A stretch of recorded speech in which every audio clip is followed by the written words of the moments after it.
નમસ્કાર વિદ્યાર્થી મિત્રો, હું આપનો વિજય શિયાળ આપની ચેનલ ધ માહી 7 સ્ટડી પોઈન્ટમાં આપનું હાર્દિક સ્વાગત કરું છું. બરાબર, આજે આપણે જેમ ધોરણ 6 ના વિડીયો આપણે અપલોડ કર્યો, બરાબર, એમાં આજે આપણે ધોરણ 7 નું પહેલું ચેપ્ટર છે એ ગણિતમાં આજના લેક્ચરમાં આપણે ભણવાનું છે. તો બધા આખો વિડીયો પૂરો ન થાય ત્યાં લગી અમારી સાથે જોડાયેલા રહેજો. તો 7મા ધોરણમાં પ્રથમ ચેપ્ટરનું નામ છે પૂર્ણાંક સંખ્યાઓ. બરાબર, છઠ્ઠા ધોરણમાં આપણે જોયું હતું સંખ્યા પરિચય. એટલે આ બધા જે છઠ્ઠું ધોરણ છે, 7મું છે, 8મું છે, એના જે પહેલા ચેપ્ટર હોય એ બધા એક સાથે કનેક્ટેડ હોય. બરાબર, એવી રીતના 7મા ધોરણમાં પણ પ્રકરણ 1માં પૂર્ણાંક સંખ્યાઓમાં કનેક્ટેડ હોય. બરાબર, તો જો એની આપણે પ્રસ્તાવના જોવાની છે. તો પ્રસ્તાવનામાં સૌપ્રથમ આપણે આ નિયમ જોવાનો છે. નિયમ ખાસ આવડવો જોઈએ કે ભાઈ બે સંખ્યા પ્લસ વાળી, બરાબર, હોય તો ઈ બરાબર કેટલા થાય? તો કે પ્લસ જ થાય. માની લો કે +3 +4 તો એનો સરવાળો છે એ 7 જ થાય. આવા નિયમો છે ઘણા બધા આપણને ખબર હોય. તો કે વત્તા વત્તા વત્તા, બરાબર, માઇનસ માઇનસ પ્લસ, બરાબર, plus minus minus, minus plus minus. આ વિદ્યાર્થી મિત્રો આ નિયમ 4 તમારે ગોખી નાખવાના છે. બરાબર, જેથી કરીને આગળ જ્યારે આપણે દાખલા ગણીશું પૂર્ણાંક સંખ્યાના ત્યારે વાંધો આવશે નહીં. બરાબર, ચાલો હવે આપણે આગળ શરૂઆત કરવી. તો કે પ્રાકૃતિક સંખ્યાઓ કોને કહેવાય વિદ્યાર્થી મિત્રો? તો કે પ્રાકૃતિક સંખ્યાઓ છે 1 થી શરૂઆત થાય અને બધી ધન સંખ્યાઓ, એક કે ઋણ આવે નહીં. તમામ ધન સંખ્યાઓ અને 1 થી શરૂ થાય, આટલું યાદ રાખવાનું. પૂર્ણ સંખ્યાઓ ક્યાંથી શરૂ થાય? તો કે તમામ ધન સંખ્યાઓ અને 0 થી શરૂ થાય. બરાબર, અને પૂર્ણાંક સંખ્યાઓ કોને કહેવાય? બરાબર, તો કે બધી માઇનસ વાળી એટલે કે ઋણ બધી સંખ્યા, 0 અને બધી ધન સંખ્યાઓ. બરાબર, તો ત્રણે યાદ રહી ગયું. પ્રાકૃતિક સંખ્યા 1 થી શરૂ થાય અને બધી ધન સંખ્યાઓ. પૂર્ણ સંખ્યા 0 થી શરૂ થાય અને બધી ધન સંખ્યાઓ. બરાબર, અને પૂર્ણાંક સંખ્યામાં માઇનસ વાળી સંખ્યા એટલે કે ઋણ સંખ્યા, 0 અને ધન સંખ્યા ત્રણેયનો સમાવેશ થાય. ચાલો આગળ વધીએ. તો કે પૂર્ણાંક સંખ્યાઓના અમુક ગુણધર્મો હોય. બરાબર, એ ગુણધર્મો આપણને આવડતા હોવા જોઈએ. એમાં પહેલું છે સરવાળા વિશે સંવૃત્તાનો નિયમ.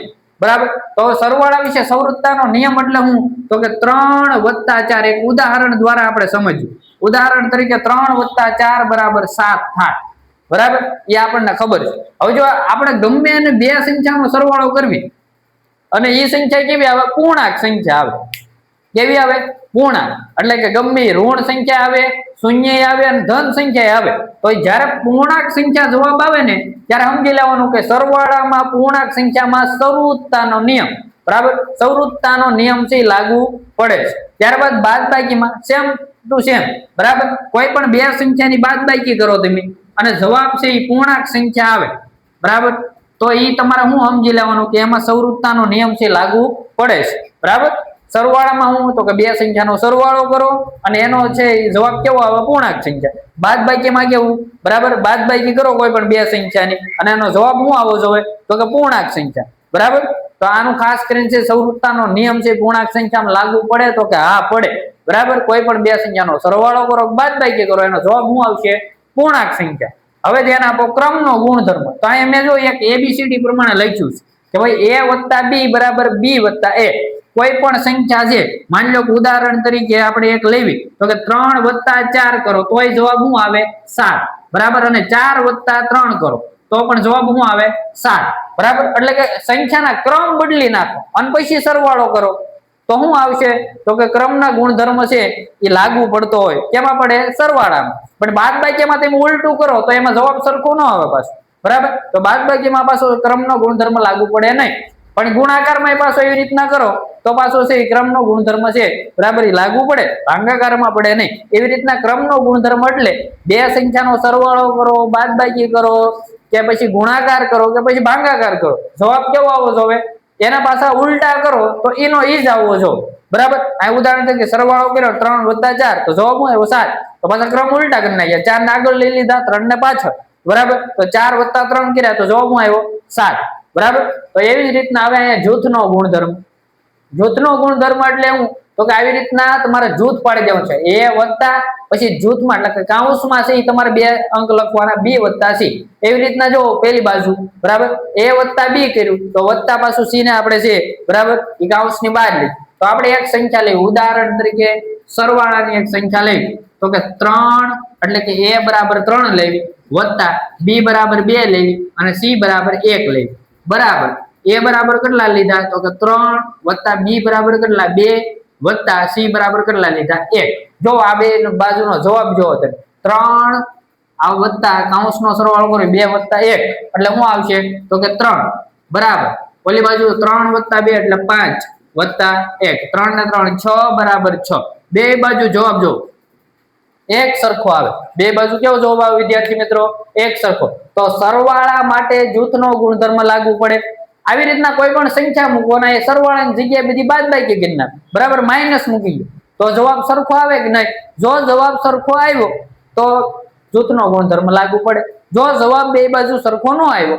તો જૂથનો ગુણધર્મ લાગુ પડતો નથી એવું તમારે છે સરવાળા માટે મેં તમને દેખાડ્યું એમ બાદબાકી માટે કરી શકો ગુણાકાર માટે કરી શકો અને ભાગાકાર માટે કરી શકો બરાબર વિદ્યાર્થી મિત્રો ચાલો હવે આગળ તો કે સરવાળા માટે તટસ્થતાનો નિયમ તટસ્થ સંખ્યા એટલે શું તો કોઈ પણ સંખ્યા હારે સરવાળો કરવામાં આવે જવાબ ઈનો ઈ આવે માની લો કે તમારા 0 છે સરવાળા માટે તટસ્થ સંખ્યા છે તમે કોઈ પણ ની સંખ્યા લો માની લો કે 4 + 0 બરાબર તો શું જવાબ આવે તો કે 4 જવાબ આવે એટલે કે સરવાળા હારે આપણે છે કોનો સરવાળો કર્યો તો કે 4 નો 0 હારે કર્યો તો શું આવ્યો જવાબ 4 બરાબર એનો મતલબ છે કે 0 છે તટસ્થ સંખ્યા છે સરવાળા માટે હવે આપણે જોઈએ પૂર્ણાંક સંખ્યાઓનો ગુણાકાર બરાબર કોઈ પણ પૂર્ણાંક સંખ્યાઓનો ગુણાકાર માની લો કે આપણે આવી રીતના કરવી એક માઈનસ વાળી સંખ્યા લેવી એક પ્લસ વાળી લેવી તો કે 2 × -3 બરાબર તો આનો જવાબ હોય 3 દુ 6 -6 જવાબ આવે એટલે એક પ્લસ હોય એક માઈનસ હોય આ જ નિયમ પાછો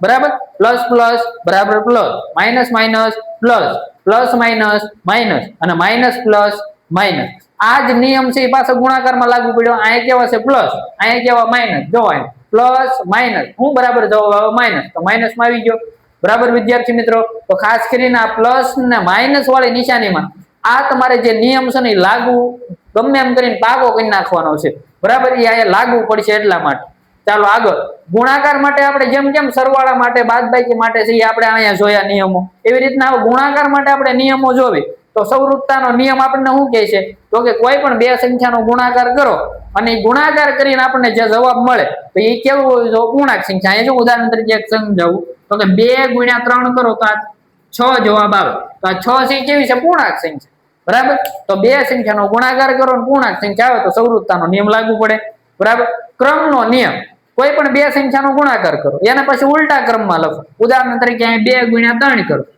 ત્યાં 3 × 2 ઉલટું કરી નાખ્યું 3 × 2 આ 2 × 3 3 પાછાથી આગળ લઈ લીધા 2 પાછળ લઈ લીધા ક્રમ બદલી નાખ્યો બરાબર તો બે બાજુ કેવો જવાબ આવ્યો સમાન સમાન જવાબ આવ્યો એનો અર્થ શું તો કે ક્રમનો ગુણધર્મ લાગુ પડે બરાબર ચાલો એની પછી શૂન્ય વડે ગુણાકાર કોઈ પણ સંખ્યાનો શૂન્ય વડે ગુણાકાર કરવી એટલે 0 આવે હંમેશા માની લો કે 2 × 0 કરવી તો શું જવાબ આવે 0 ના પછી 2 જવાબ ન આવે 2 + 0 કરવી તો પાછા 2 આવે પણ ગુણાકાર કરવી તો હંમેશા શું જવાબ આવે 0 બરાબર તટસ્થ સંખ્યા જેમ આપણે સરવાળા માટે 0 તટસ્થ સંખ્યા છે એમ તટસ્થ સંખ્યા છે ગુણાકાર માટે શું છે 1 એટલે તટસ્થ સંખ્યાનો મતલબ એવો થાય કે કોઈ પણ સંખ્યાનો આપણે ગુણાકાર કરી જવાબ એની આવે 2 નો ગુણાકાર 1 હારે કરો જવાબ શું આવે 2 3 નો ગુણાકાર 1 હારે જવાબ શું આવે 3 4 નો ગુણાકાર 1 હારે જવાબ શું આવે 4 બરાબર તો આવી રીતના છે એ સંપૂર્ણ છે આપણે થિયરી આપણે આ પાઠની છે સંપૂર્ણ થિયરી તો આપણે છે